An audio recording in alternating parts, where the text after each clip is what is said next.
Hello, आज हम कर रहे हैं एक अमेजिंग नई और प्यारी इंटरेस्टिंग सी स्टोरी। इट्स शॉर्ट स्टोरी है। बहुत मज़ा आने वाला है सुनने के लिए, क्योंकि इसमें हम कुछ नया सीखने वाले हैं। तो चलिए शुरू करते हैं। The story is let's segregate. Segregate मतलब सेपरेट करना। चलिए कुछ अलग करते हैं। सेपरेट मतलब अलग करना।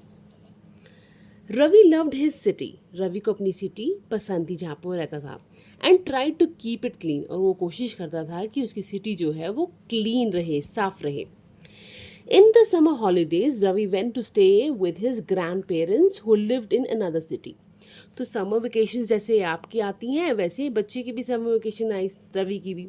तो वो अपने ग्रैंड पेरेंट्स के घर रहने गया जो दूसरी सिटी में रहते थे। In the evening he went out for a walk. और एक शाम को वो बाहर वॉक के लिए निकला। He was about to throw wrapper of his toffee in a nearby dustbin but he stopped. तो वो अबाउट टू मतलब फेंकने ही वाला था। He was about to throw मतलब फेंकना। क्या? रैपर। कोई टॉफ़ी खा रहा था, उसका कोई wrapper. He was about to throw it in the nearby, पास के डस्टबिन में।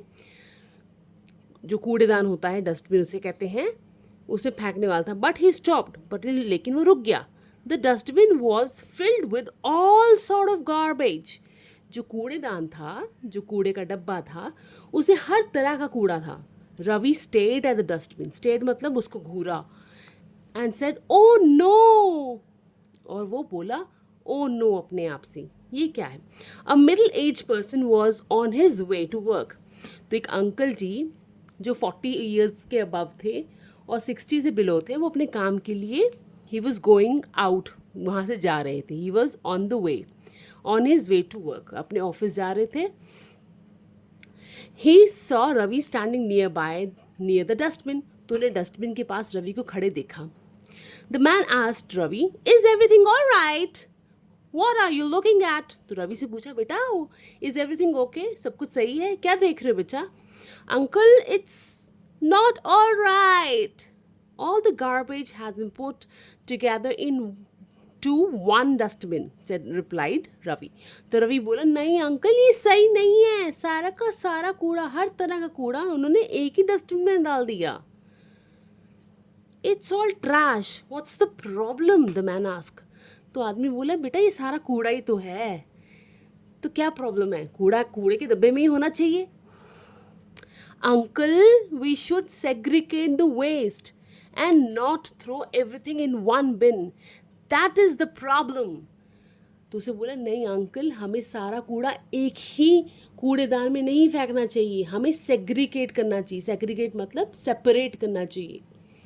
तो अब अंकल ने पूछा, सेपरेट सेपरेट? तो बोला, अंकल बोले, वाई, ऐसा क्यों? तो फिर बच्चे ने समझाया, biodegradable and non biodegradable waste should not be thrown together.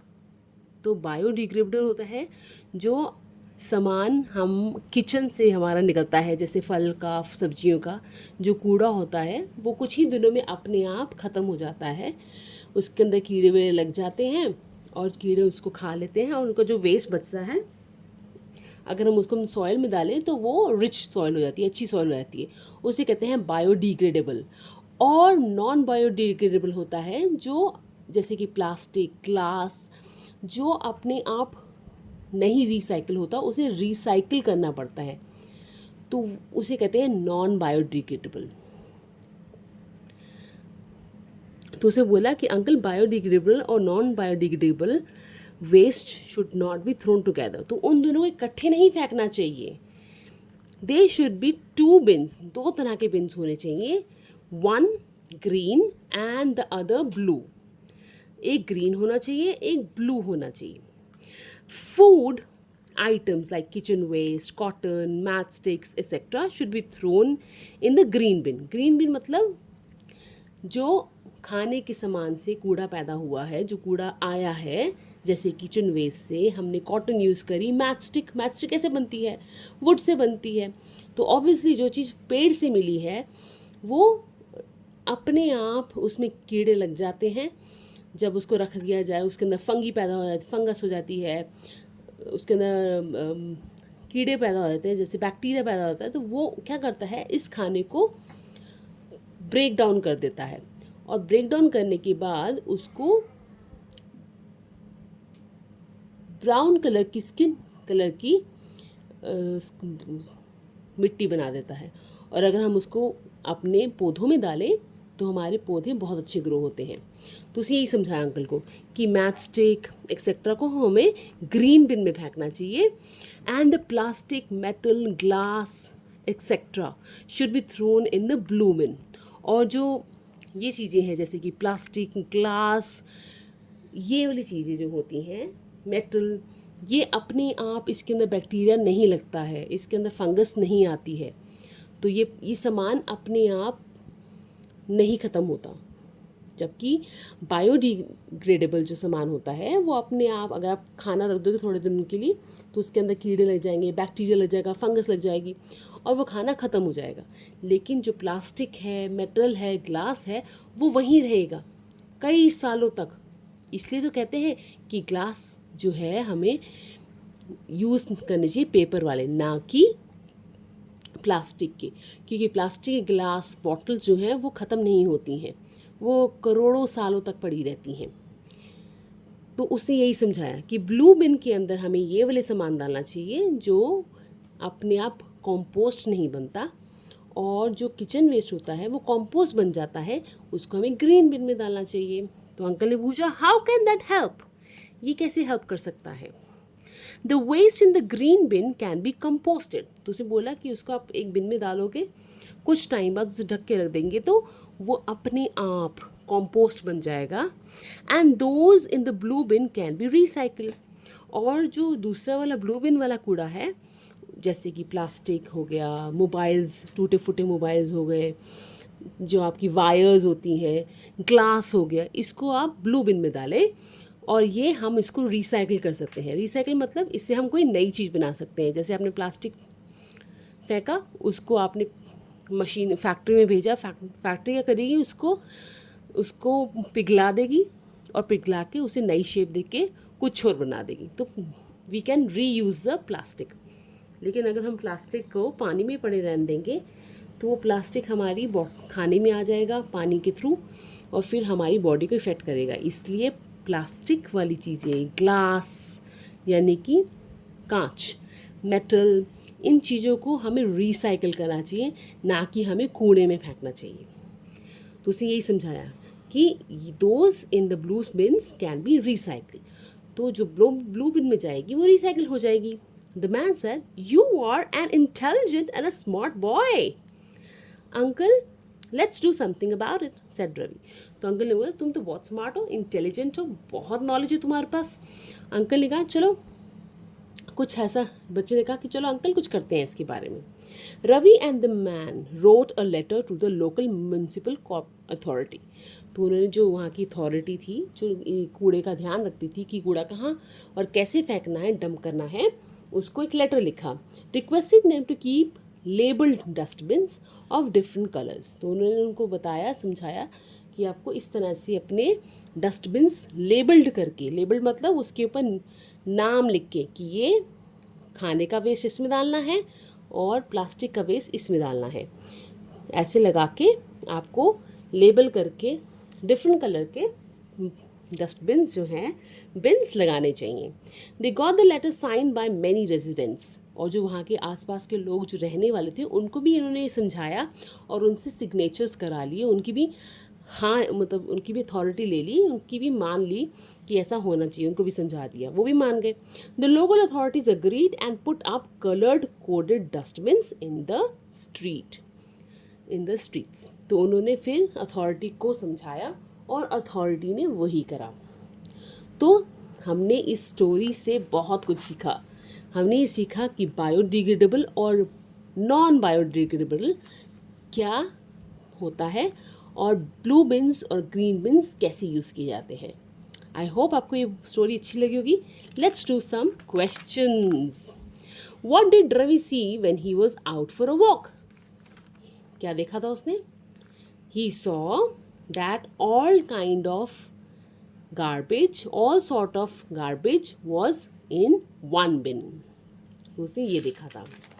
The next question is, what did Ravi tell the man when he inquired about the trash? जब उसे कूड़े के बारे में पूछा अंकल ने रवि से, तो उसने क्या बोला? उसने ये बोला that all the garbage has been put together in one bin. That's the problem.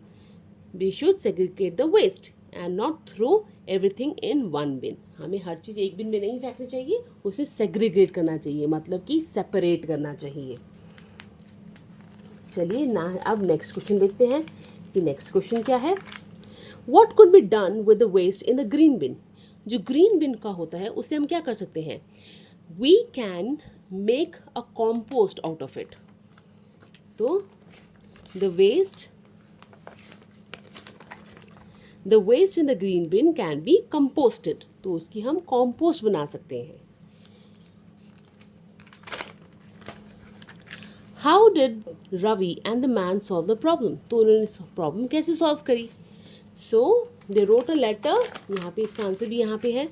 Ravi and man wrote a letter to the local municipal authorities, requesting them to keep the labeled dustbins of different colors. तो उन्होंने कहा कि आप different colour के dustbins जो हैं वो आप इंस्टॉल कीजिए उस एरिया में. चलिए अब देखते हैं नेक्स्ट क्वेश्चन. ये तो हमने आंसर कर लिए. Number the sentences from 1 to 5. सबसे पहले क्या हुआ? The dustbin was filled with all sorts of garbage. जो garbage था वो हर तरह का garbage पड़ा हुआ था. This is number 1. फिर बल्कि the first one is Ravi loved his city and tried to keep his city clean. तो वो अपनी सिटी को क्लीन रखता था. This is number 1. This is number 2. Now dustbin was filled with all sort of garbage. तो garbage हर जगह था. फिर आया a middle aged person was on his way to work. तो ये 3 हो गया. Then Ravi and man wrote the local authority. Ravi and man wrote a letter to the local authority, or they got the letter signed by the many residents. So this is the way आपको लिखना है. आपको read करने sentences understand करना है कि पहले क्या हुआ था और फिर उसके बाद क्या हुआ था.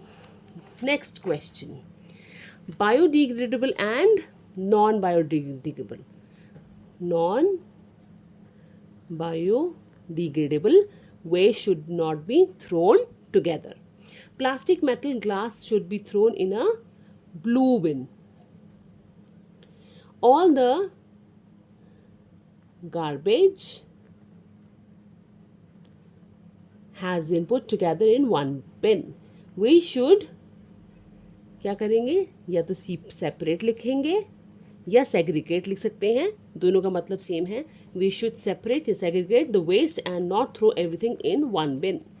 The waste in the green bin can be composted and those in the blue bin can be recycled. Very good. तो blue bin वाला जो है वो हम recycle कर सकते हैं. Now the next question is for you. How can you reduce, reuse or recycle garbage in your home? अगर आपके घर में कूड़ा ऐसा है तो आप उसे कैसे कर सकते हो? Give any 5 examples. अच्छा, next, rearrange the letters from the meaningful and form the meaningful words. This is biodegradable. B-I-O-D-E-G-R-A-D-A-B-L-E, biodegradable. This is recycle, R-E-C-Y-C-L-E, recycle. This is garbage, G-A-R-B-A-G-E, garbage. This is segregate, segregate word, S-E-G-R-E-G-A-T-E,